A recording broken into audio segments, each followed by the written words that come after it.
It doesn't start with a scream. Chronic pain arrives as a whisper, a tightness here, a twinge there.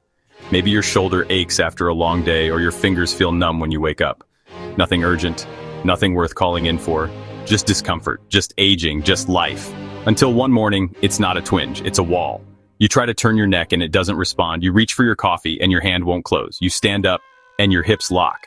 It's no longer discomfort, it's disability. This is the hidden path of untreated ergonomic injury.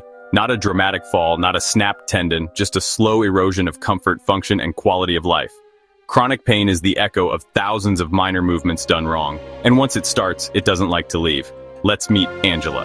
Angela worked as a medical transcriptionist in the UK. She loved her job. Quick typing, focused listening, detailed reports. She was good at it until her hands began to betray her. It started with tingling at night. Then came stiffness, burning. The pain crawled up her wrists, through her forearms, and settled deep into her shoulders. She swapped keyboards, adjusted her chair, added wrist pads, but it was too late. Years of typing with poor wrist angles and unsupported elbows had triggered chronic tendinitis and early carpal tunnel syndrome. Angela underwent surgery. She took months off work. But even after rehab, she couldn't return to the same pace. She now works part-time and lives with permanent nerve sensitivity in her dominant hand. And she's not alone. A study in Denmark followed over 3,500 workers across office, industrial, and retail settings. 1 in 5 developed chronic musculoskeletal pain lasting more than 12 months. Nearly 30% of them required long-term medical management. The number one predictor? Ergonomic mismatch. Desks too high, chairs too low, tools too heavy, and workloads too relentless. Now shift your focus to India, where a major textile facility in Tamil Nadu faced growing absenteeism. Investigations uncovered a painful truth. Dozens of female sewing machine operators were suffering from chronic neck, shoulder, and back pain. Why? Long hours spent leaning forward at a fixed station, no back support, and constant foot pedal repetition. Many couldn't afford to stop working. Instead, they pushed through until the pain pushed back. Some eventually required surgery, others were shifted into non-sewing roles. A few left the workforce entirely. Pain doesn't only impact muscles, it rewires the brain. Studies from Stanford show that chronic pain reduces the brain's gray matter, the very tissue that processes movement, memory, and emotional regulation. People with long-term pain face higher rates of depression, anxiety, insomnia, and even cognitive decline. Functional MRI scans have shown that in people with chronic pain, the brain regions that regulate emotion and stress begin to overlap with those that process physical pain. The result?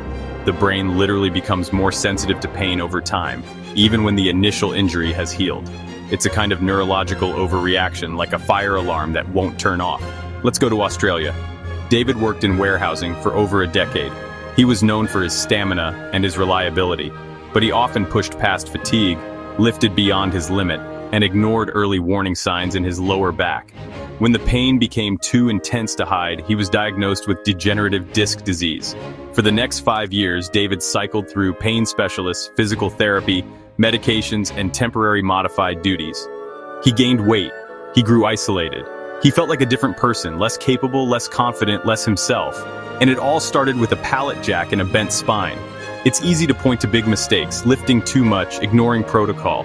But most chronic pain journeys don't begin with a single moment. They begin with patterns. A poorly positioned mouse, a twisting motion repeated thousands of times, a workstation that looked okay but never felt right. Early intervention matters, but it requires listening. Too many workers downplay discomfort. They fear being seen as complainers. They wait until the ache becomes unbearable or until they're forced to choose between pain and productivity. We need to change that. In Germany, a tech company introduced a program called First Signal, First Support. Employees were encouraged to report even minor discomfort. In return, they received a rapid ergonomic assessment, often within 48 hours, and immediate adjustments from sit-stand converters to alternate tools.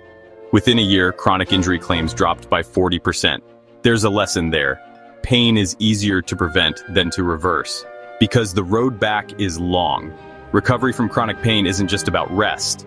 It involves re-education of muscles, habits, even self-image.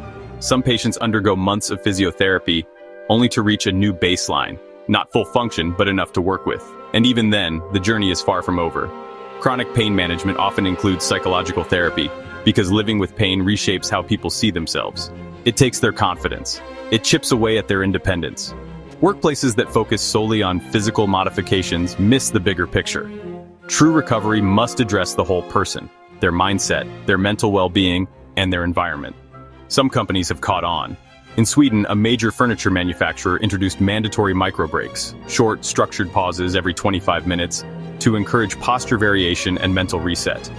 They also retrained floor managers to recognize signs of fatigue and discomfort, treating early reporting not as a disruption, but as a smart intervention. And the results?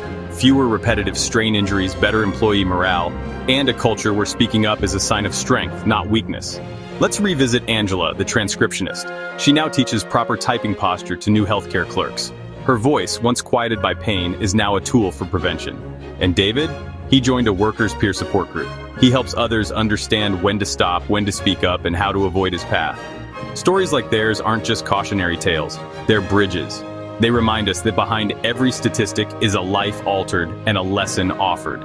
So what can you do? Don't wait. If your body is whispering, listen. If your posture feels strained, adjust. If a task feels off, investigate. Speak up before the silence turns to shouting.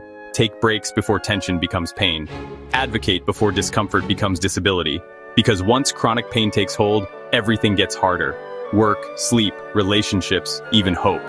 But with awareness, early action, and a workplace culture that values prevention, we can stop injuries before they become life sentences. Your future body is built by today's decisions. Protect it, listen to it, and help others do the same. Stay vigilant, stay informed, stay safe.